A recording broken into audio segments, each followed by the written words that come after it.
monotonicity. We said that the demand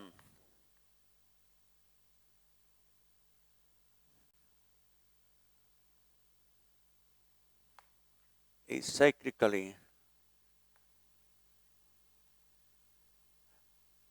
quasi-monotone.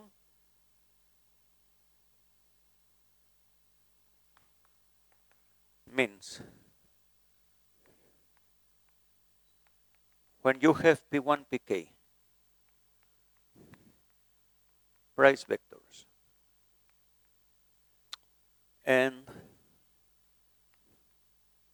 xy in the corresponding demand set,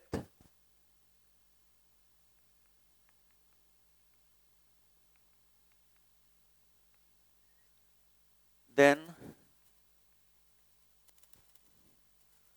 the minimum over I from 1 to k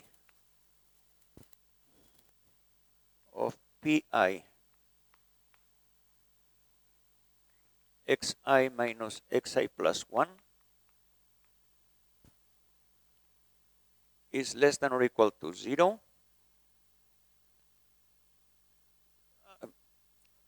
after defining xk plus 1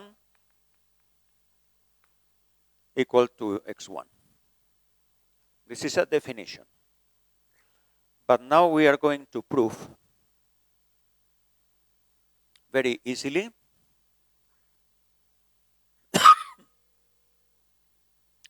that if the utility function has no local maximum,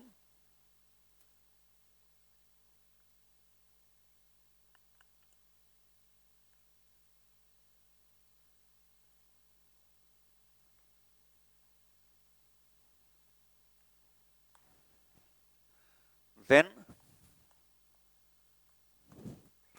the corresponding demand correspondence is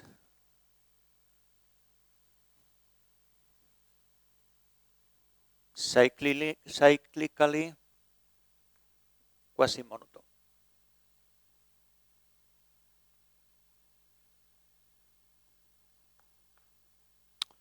You have to interpret this condition appropriately. This means that this implication holds true, so that for every finite sequence of prices and corresponding commodity bundles, then you have that condition, okay? For every finite sequence of whatever length k, for k from 2 to infinity. Okay. Let us prove it. And we'll do it by contradiction. So suppose x is not cyclically quasi-monotone. Then you can find a finite sequence of p's and corresponding commodity bundles such that this minimum is not less than or equal to 0. This means the minimum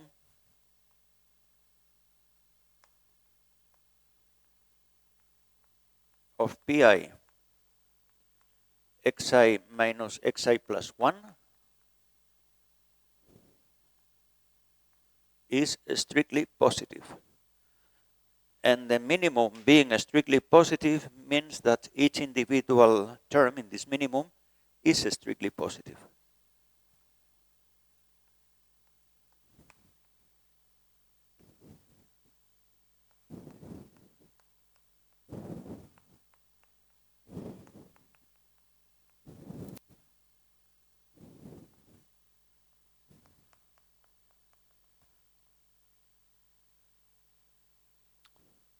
And of course, this means that Pi xi is strictly greater than Pi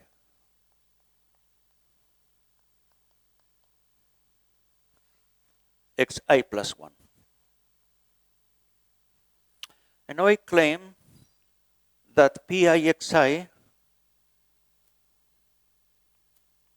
is equal to 1 in the situation we have. Do you agree?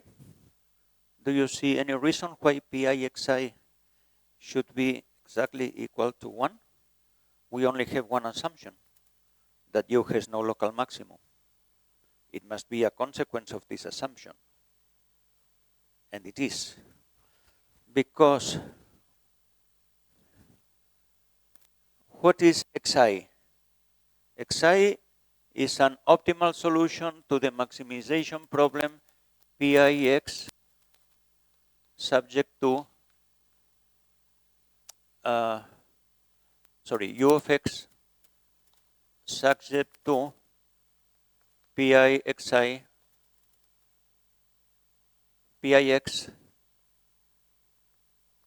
less than or equal to 1. Xi is optimal.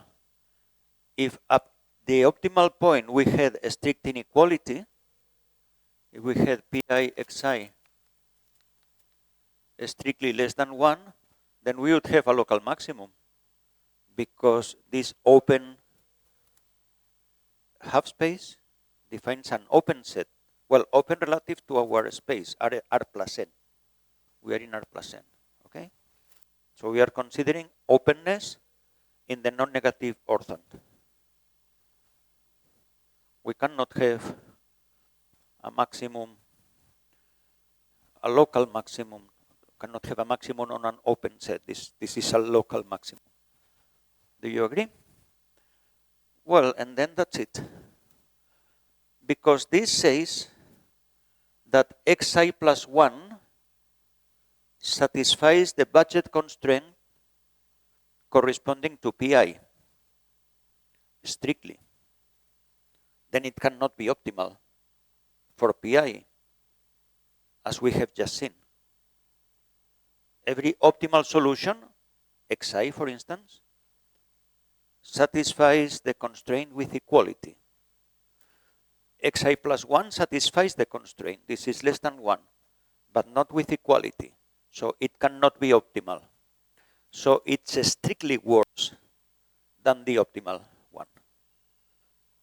Means that the objective function assigns to Xi plus 1 a value strictly less than the value at the optimal solution, which is Xi. And do you think it is possible?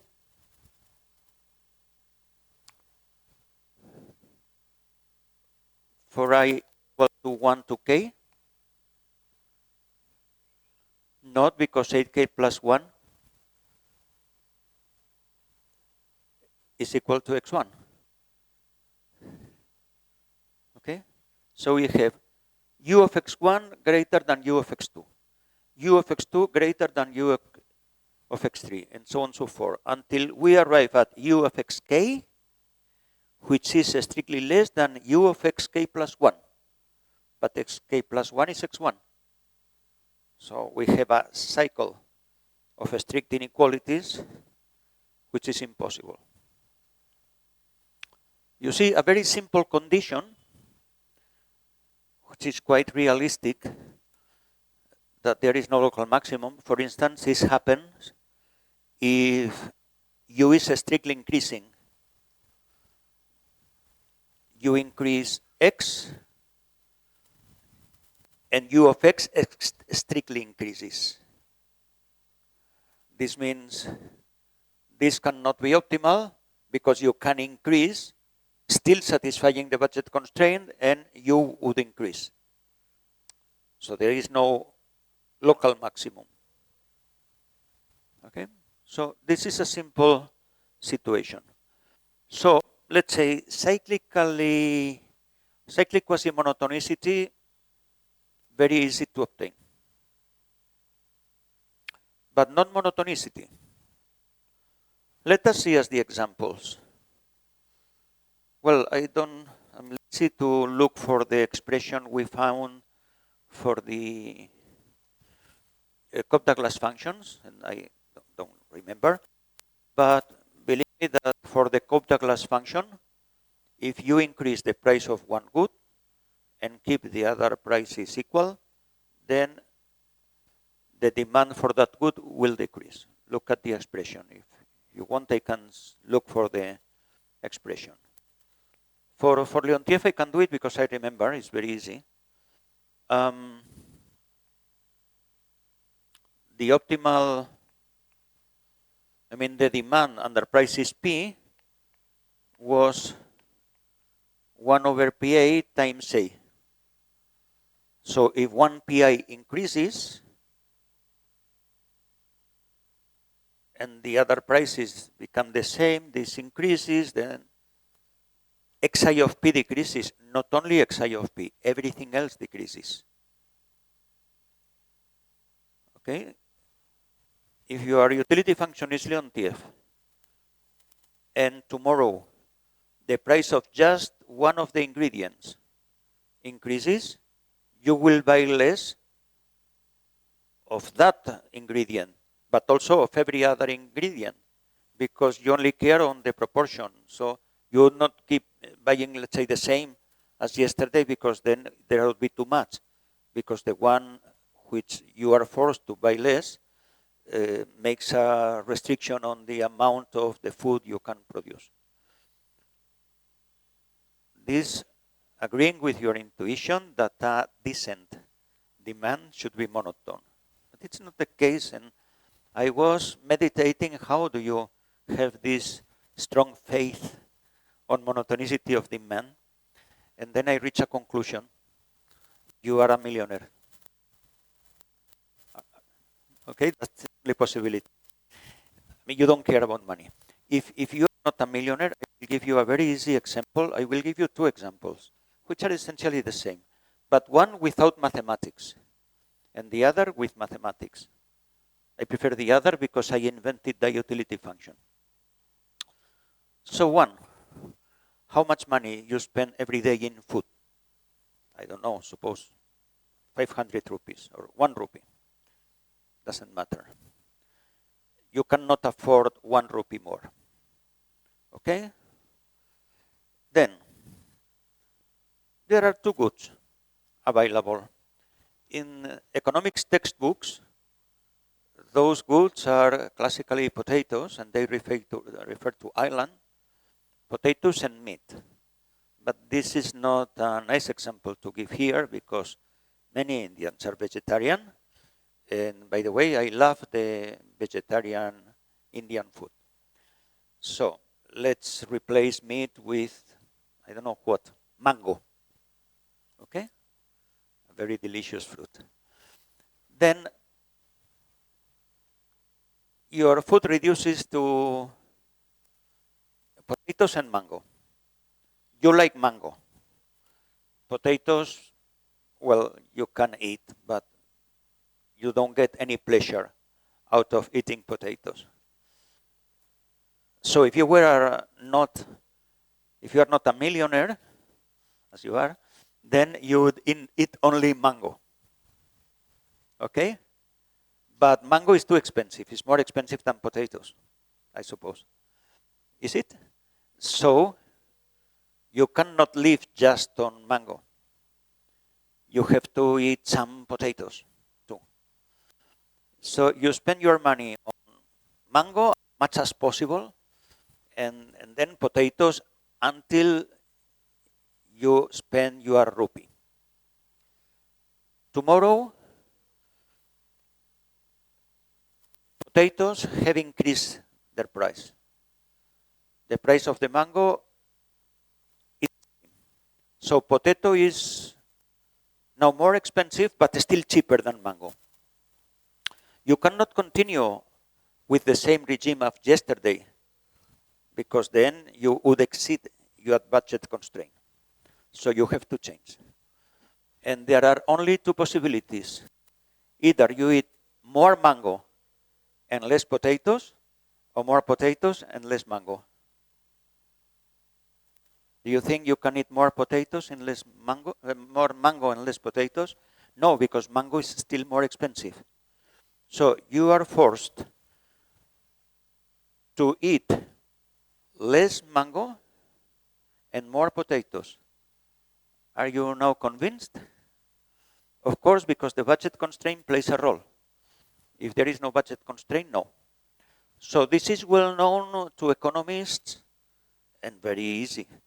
As since I think 1895 at least, in which Alfred Marshall is was a big name in economic theory.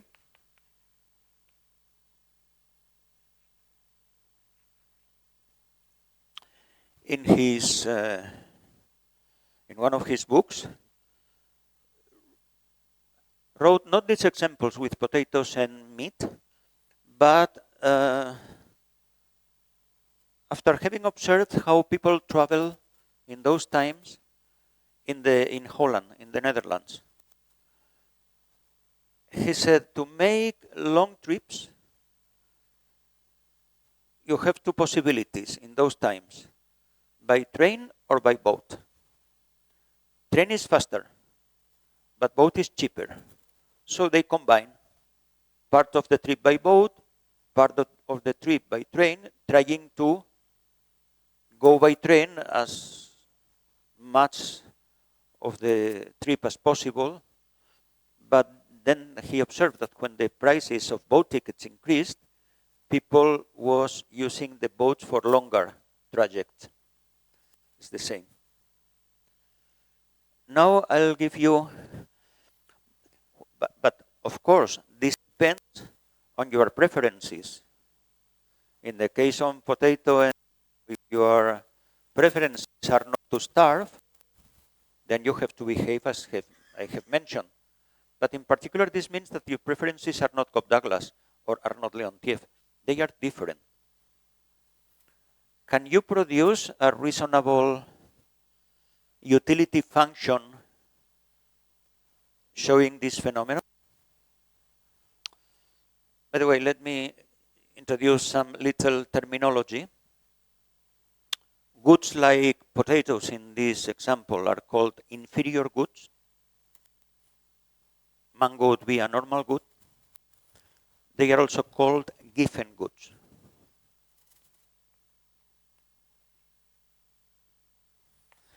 Because Giffen was another economist of those times studying this phenomenon.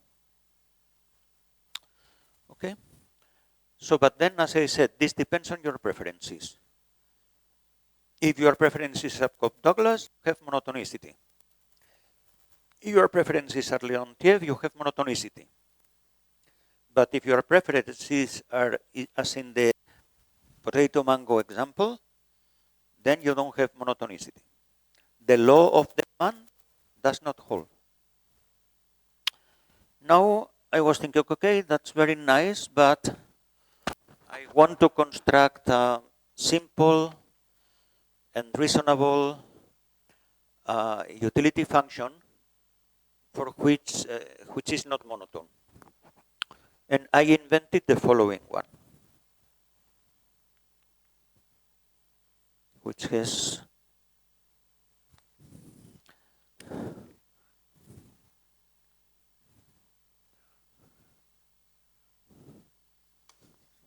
no, this is not the good one. Okay.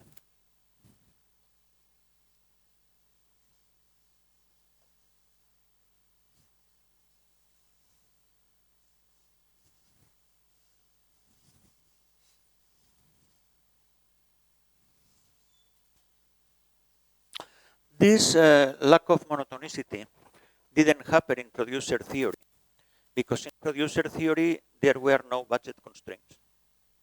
They were minimizing the cost, but they simply, okay, I will apply, the firm says I will apply for a loan if I need more money than I have.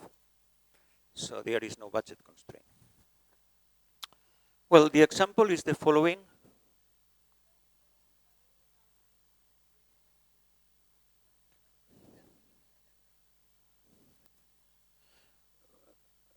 Potato mango.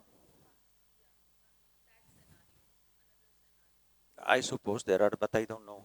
I have never seen another example. but I will give you several results showing that sufficient conditions for monotonicity, and for necessary conditions for monotonicity, which are actually necessary and sufficient, I will give you one, which is mine, but still unpublished. Well, I published it in a book chapter, which was a survey paper, but without proof. So the research paper in which all this should be based is waiting since, I think this chapter was published in 2005. So it's waiting for 25 years to be written. All the proofs are there. I just need time.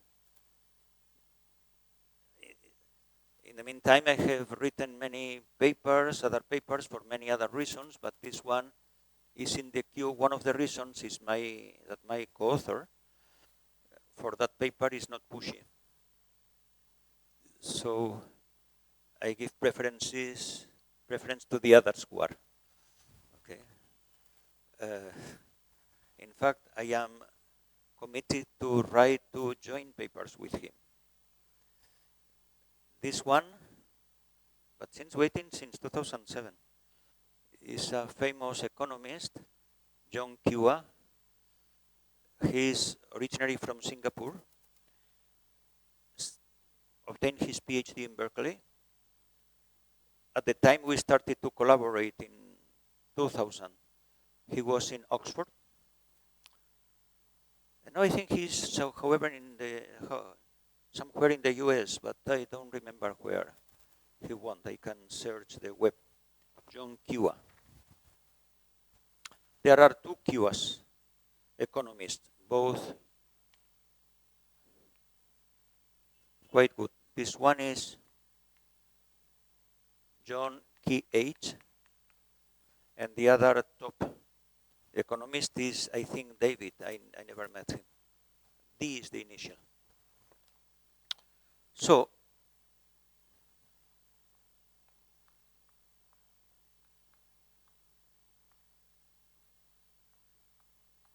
the question is, should you be able to produce a utility function describing potato mango example?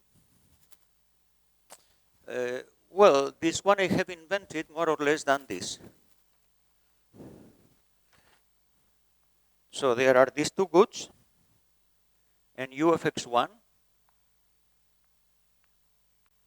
x2 is x1 plus x2 minus 1 if x1 plus x2 is less than 1, and x1 if x1 plus x2 is greater than or equal to 1. Let us examine this utility function, my utility function, from a mathematical point of view and from an economics point of view. Mathematically, u is nice, u is non-decreasing.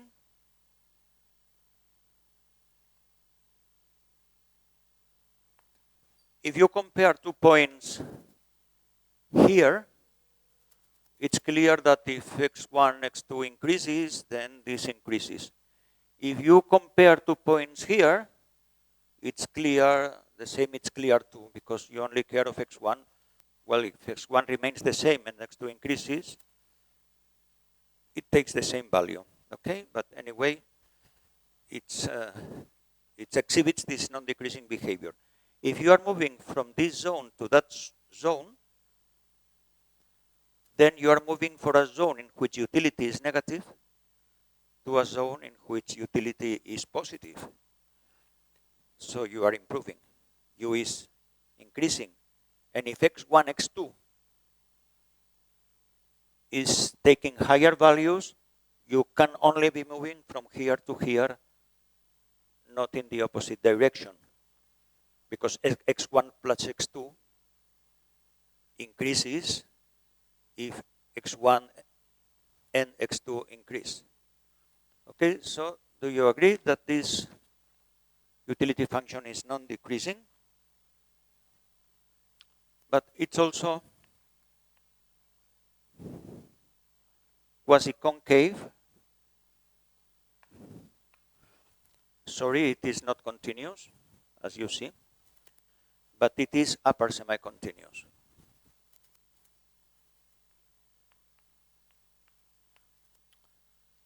So what are its upper level sets? We will see that they are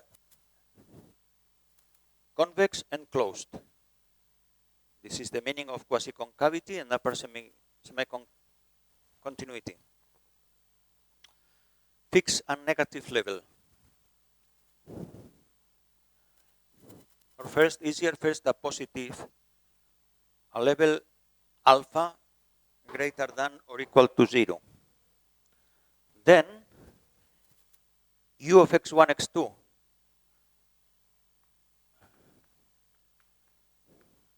greater than or equal to alpha, if alpha is greater than or equal to 0, then means you are in this zone because utility is negative. So this inequality means two things. x1 plus x2 greater than or equal to 1, you are in this zone. And then the utility is greater than or equal to alpha, because that's the utility for such point. And this defines a closed convex set. Okay? Now, if alpha is negative,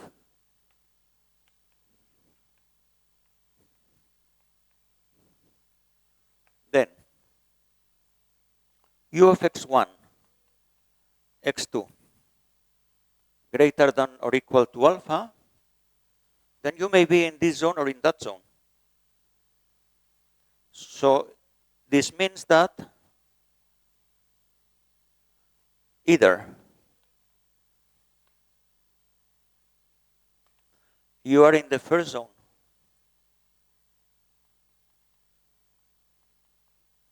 and in this case this is the value which is greater than or equal to alpha.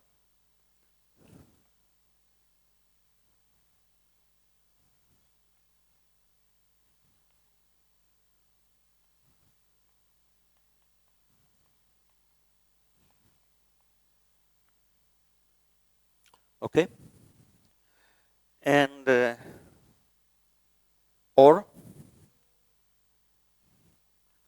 x1 plus x2 is greater than or equal to 1, in which case the utility is non-negative, so it's automatically greater than or equal to alpha.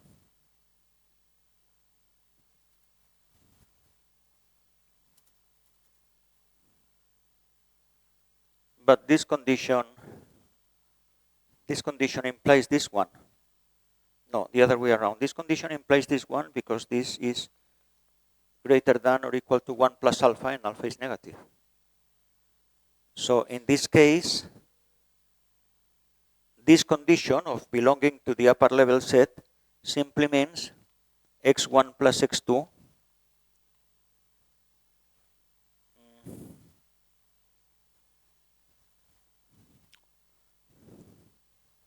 is it okay?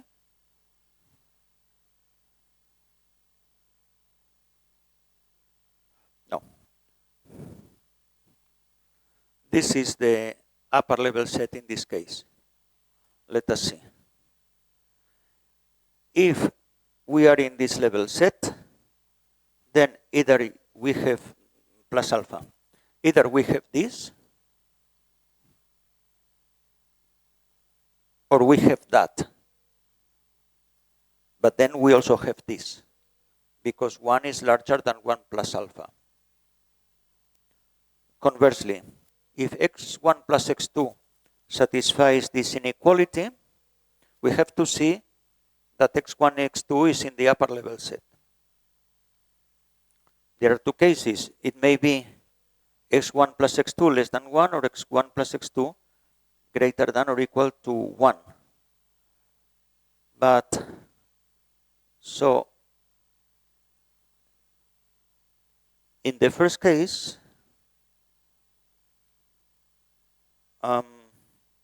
if this is less than 1, every pair satisfying this condition satisfies it. Okay. In the second case, also, but I think this is, I'm explaining this in a very unclear way. So let me say it again. So suppose x1 plus x2 is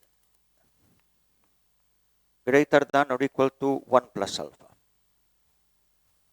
Two cases. As x1 plus x2 is less than 1. Good. And the second case is x1 plus x2. I mean, if x1 plus x2 is less than 1, this is automatically satisfied. Because, no, it's the opposite direction. If this, okay, wait a minute. If x1 plus x2 is here, then it also satisfies this condition because alpha is negative.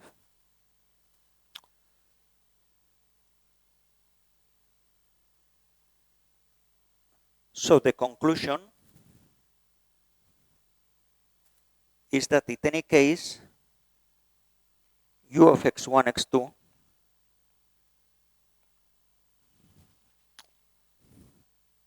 I think my third attempt will be convincing. U of x1, x2 is greater than or equal to alpha.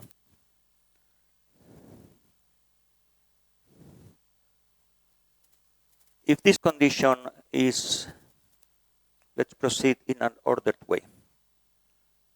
So if x1 plus x2 is less than 1, then u of x1, x2 is this. And then because we are assuming this difference, which is u, is greater than or equal to alpha. If x1 plus x2 is greater than or equal to 1, then we have to prove, in that case, this is x1. So we have to prove that this is greater than or equal to alpha. I think it's better if we make a picture.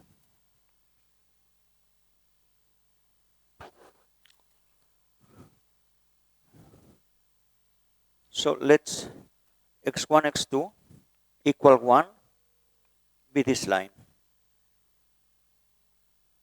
Okay? Then, being in the upper level set when alpha is negative means that either we are in this line, but above this line, x1 plus x2 greater than or equal to 1 plus alpha. So this is x1 plus x2 equals 1, and this is x1 plus x2 equals 1 minus alpha. We may be here, or maybe above this line. We are always in the non-negative orthant, but with x1 greater than or equal to alpha, which is automatic because alpha is negative and x1 is non-negative. So we are making the union of this with the half plane x1 greater than or equal to 0, which gives this set, which is certainly a convex polyhedron, unbounded convex polyhedron. Okay, it's easier with a picture, but I mean, if you are careful, you can do it without the picture too. The point is that in this case, this imposes nothing. That's the fact. Because x1 is non-negative, this is what I didn't take into account in my previous explanation. Is this clear, or should I try for once again to make the reasoning?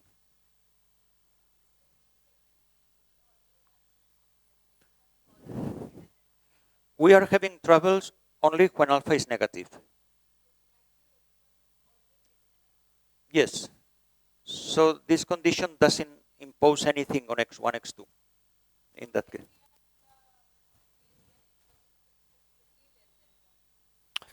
When we are in the case x1 plus x2 is strictly less than 1, then in this case, this condition means u of x1, x2 means x1 plus x2 minus 1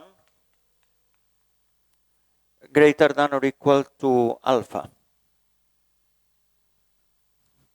So either this or that. But in this case, u of x1 greater than or equal to alpha is satisfied for every x1, x2. So we are left with this condition alone, as we have seen in the picture. Okay? So we get a closed convex set, actually a closed convex unbounded polyhedron. What is important is that it is convex and closed for every alpha, and this means that the function is quasi-concave and upper semi-continuous. Very acceptable utility function. If we compute the indirect utility function, then we would be able to recover this by our formula from the indirect utility function. Is clear? So, mathematically it is acceptable. Do you agree? And what about from the economics point of view? This is more or less what I told you about potatoes and mango. X1 is mango. And X2 is potatoes.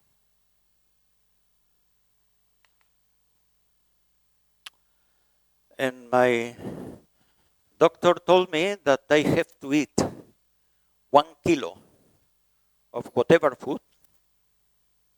Only 2 foods are available, potatoes and mango, to stay healthy.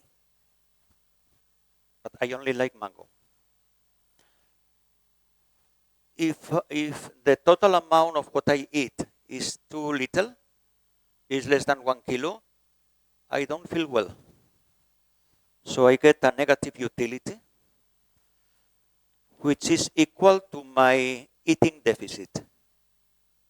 And since I don't feel well, I am even unable to distinguish between potatoes and mango.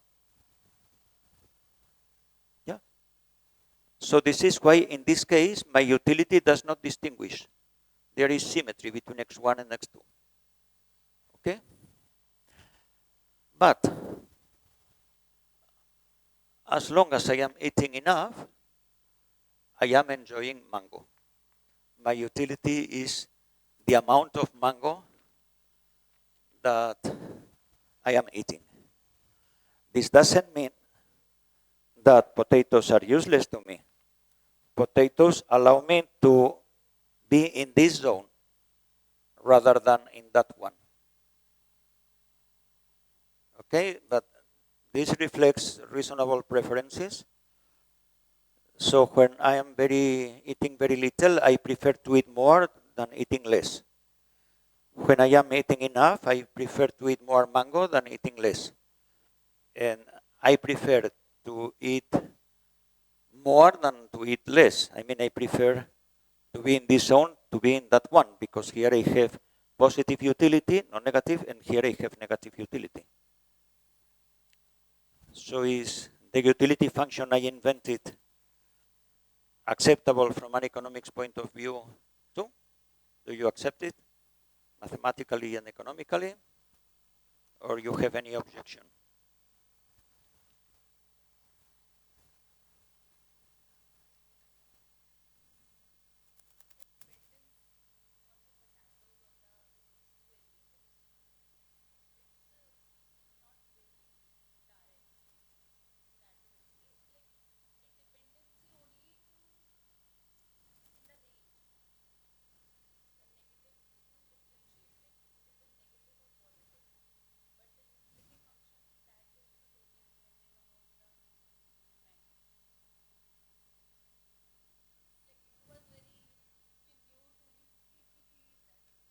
It was also new to me. I invented it. So I'm not surprised. But you don't accept new things? I was surprised too. But I cannot, I don't mean be. I cannot give you an easier example with a clear economic interpretation. So this function, I think, I like it very much. It's my function. So don't criticize it, please. I mean, it's mathematically very good. This you cannot deny.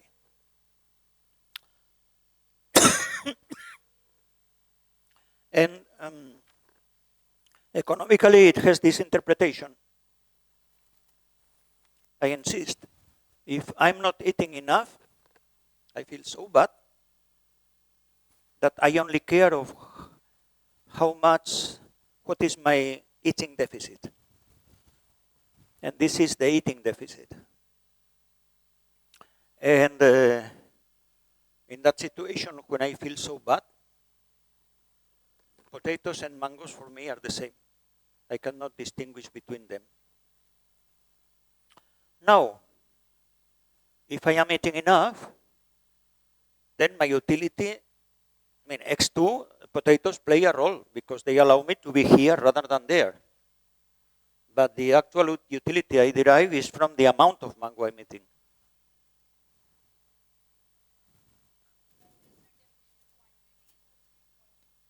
This what?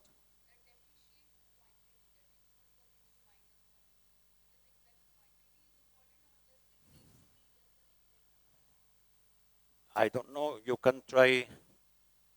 No. It must be like this, I think.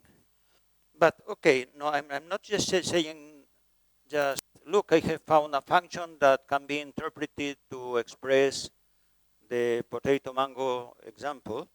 But let us see that with this example, it is the case that when the price of potato increases, under a particular situation I will mention, then the demand for mango, for potato increases.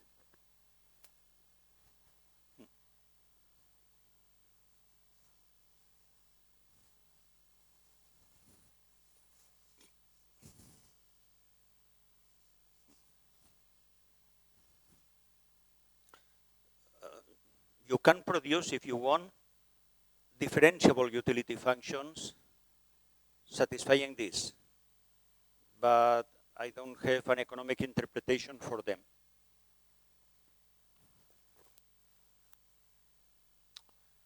So suppose the situation is as I described. Potatoes are cheap, mango is expensive. This means, so first we are solving the maximization problem, u of x1, x2, where u is that function that you don't like, subject to p1 x1 plus p2 x2 less than or equal to 1. And assume that p1, the price of mango, is too high. is greater than 1. So the 1 kilo I need to eat every day cannot be of mango, because then I would be spending P1, which is too much. I have only 1 rupee to spend. And suppose that potatoes are cheap enough. Of course, prices are not negative, but less than 1. So, I mean, if I am desperate, I just buy 1 kilo potatoes and I am healthy. But I don't buy 1 kilo potatoes, okay? But if I buy 1 kilo potatoes, then I spend P2, correct. It's less than 1. Okay? So let us examine this particular situation. And let us try to solve the optimization problem in this particular case, graphically.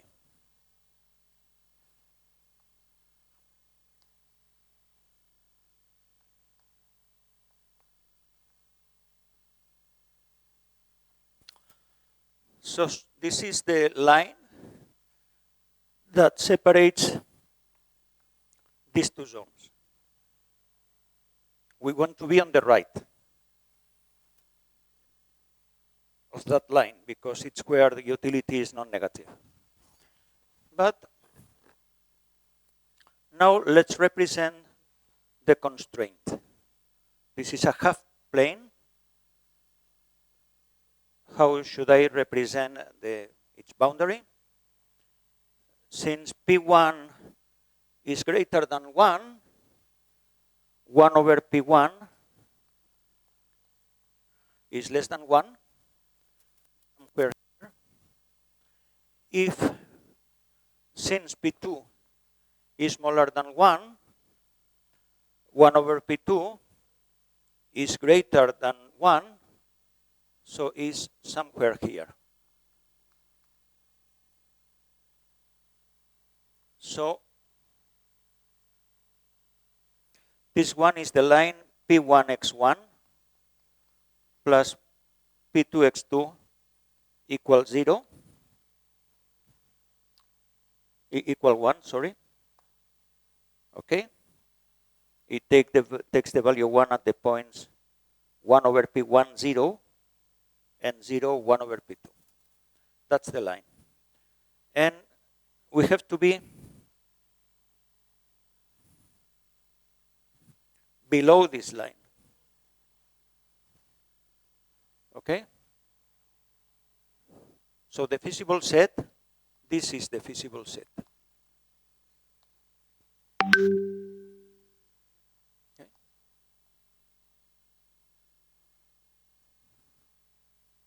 This inequality, the feasible set. And over this feasible set, we want to maximize our utility function. We want to be here, on this little triangle, because on the rest of the feasible set, we are below this line where utility is negative. So only this little triangle in the feasible set has points with non-negative utility. And we maximize there. This means maximizing x1, which is the point with the largest x1, the intersection point. Okay? So this is the x1 component of this point is the demand for mango. And the x2 component of this point is the demand for potatoes. Now, tomorrow, P2 will increase. Potatoes become more expensive, but still not as expensive as mango. And mango keeps its price. So because 1 of P over P2, since P2 has increased, 1 over P2 decreased. And then what happens with this line? The picture is too bad to see, but you can represent it in your mind. What would happen, how would this intersection point would change if you keep this point here, but 1 over P2 goes a little bit below? What will happen with the intersection point? How will it move? How will it become?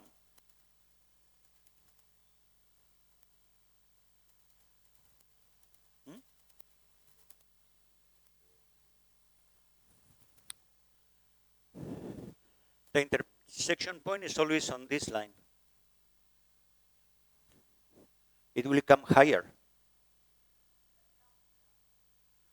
No, it will come higher. So you have, let me exaggerate the picture.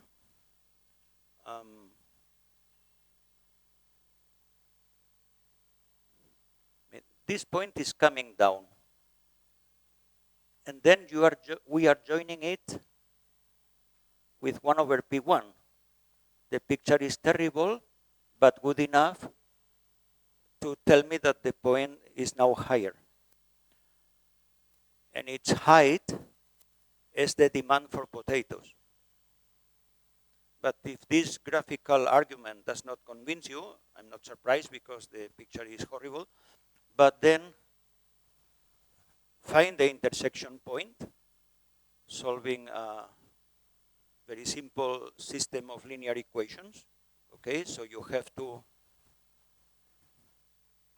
solve the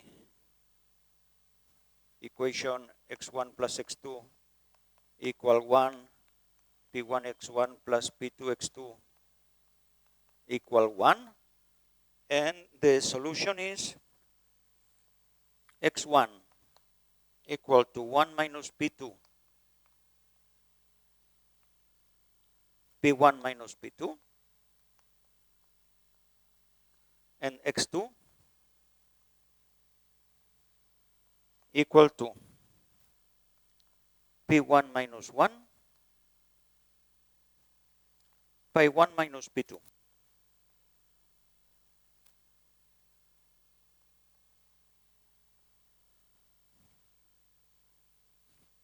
Solve the system.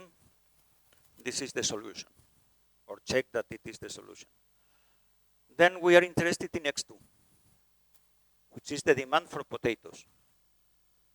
How does it depend on the price of potatoes in this particular situation?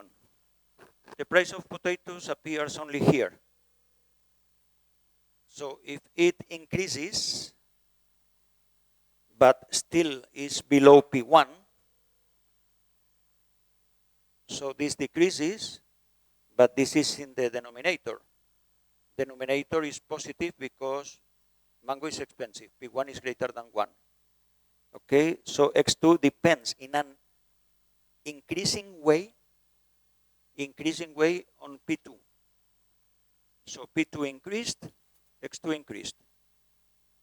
Potatoes are more expensive, you buy more potatoes. Okay? So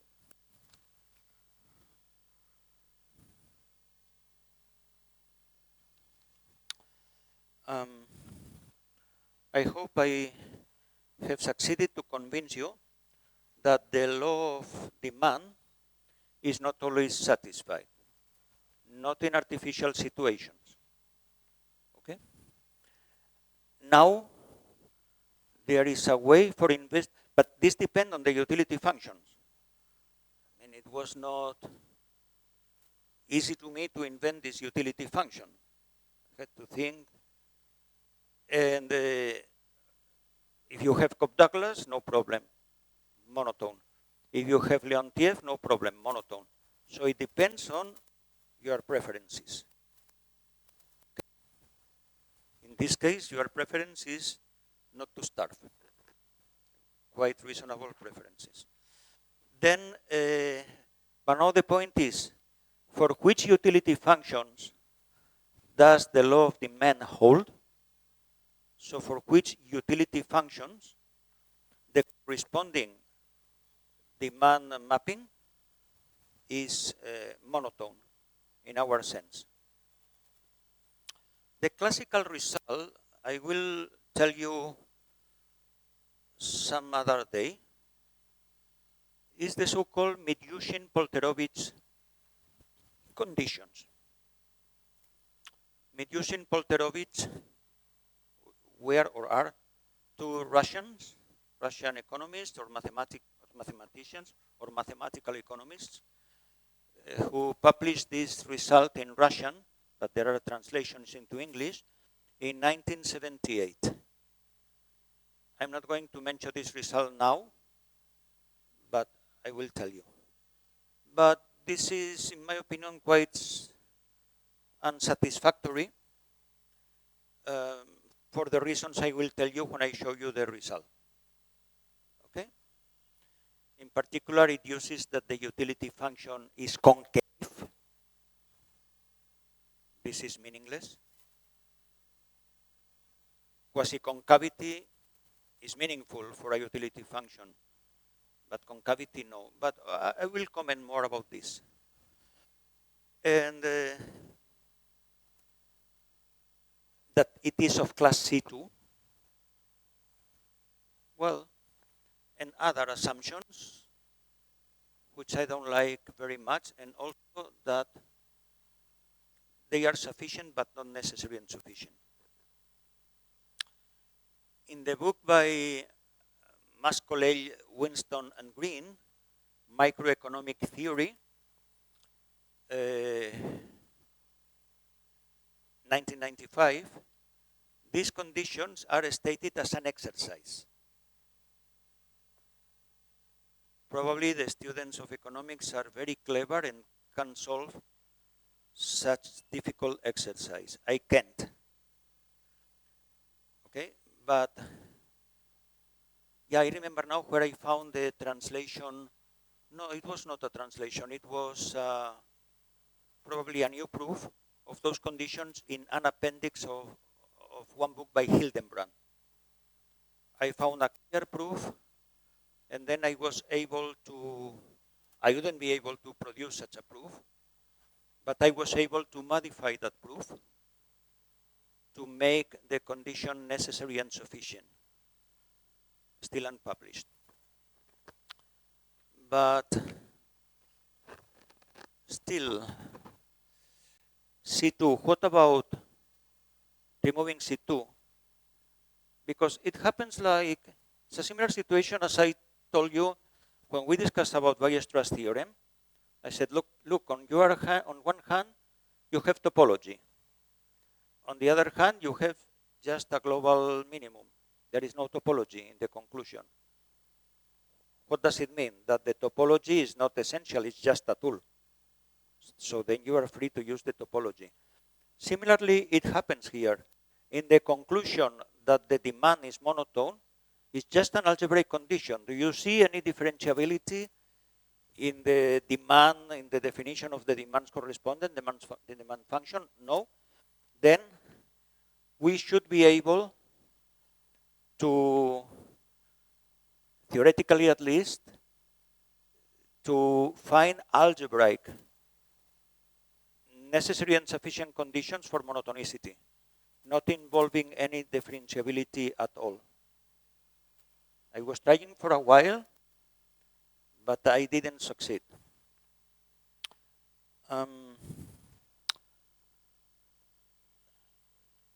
Maybe it's time to stop, but before stopping, just I give you the statement I will prove at the beginning of the first class. And let's make a few comments about that statement.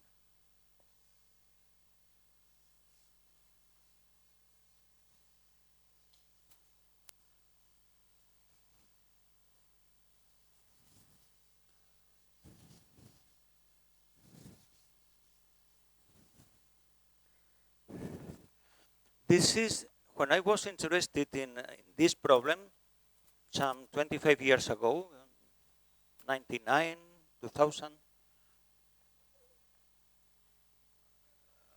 I made some search in the literature, and I found an unpublished paper by a French economist, which was not about this topic, but he needed for some conclusions about econometrics, I don't remember what, he needed to consider monotonicity of demand. The name of this French economist, I never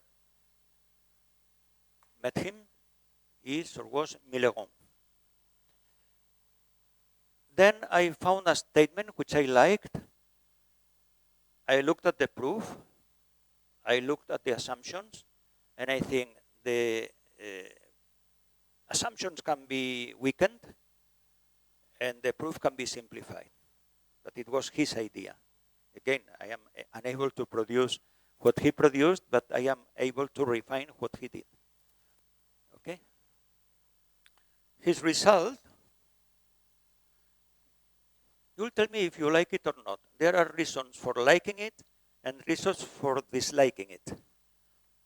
Suppose U is concave,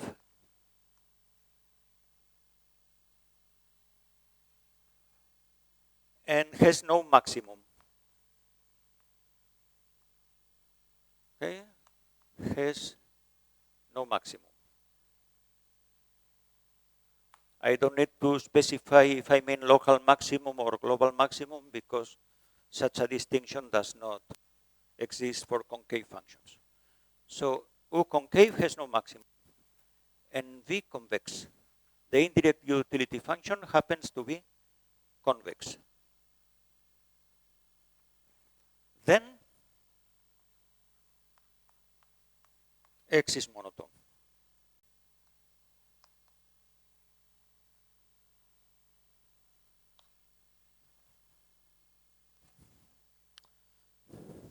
Do you like this statement or you don't?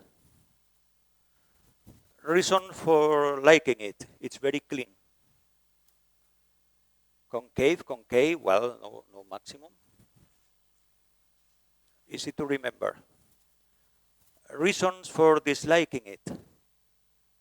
Economically, it makes no sense because, as I said, I was criticizing using Polterovich because assuming that the utility function is concave, and I am now assuming that not only that U is concave, but also that V is convex, which is an artificial condition, as artificial as saying that U is concave.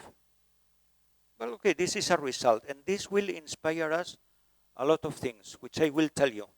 And everything I am telling you, starting with this, well, this you can find more or less in Millerand with unnecessarily stronger assumptions. Maybe he was using strict concavity or strict convexity, and the proof was a little bit more unclear than the one I will present. But everything derived from this observation is mine and is unpublished, except maybe without proof in a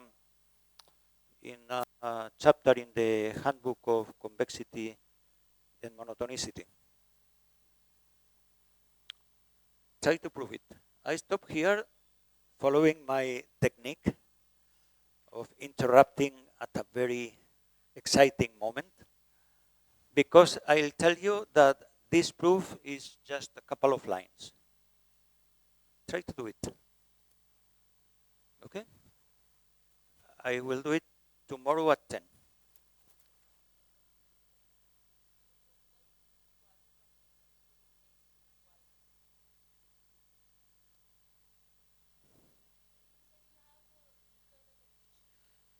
These conditions are weaker than the ones used by Millerand, in which he was using maybe strict quasi-concavity here or strict convexity here and something else, which was unnecessary. So I weakened the assumptions and simplified his proof a little bit. But it's simply his idea, it's essentially his idea. Okay? This is unpublished. I think it's from 1974. I mean, very old, so if after 50 years he has now published, I don't expect this paper to appear. I also forgot the title, but I may have a copy, hard copy at home. Okay. Okay. So we stop here.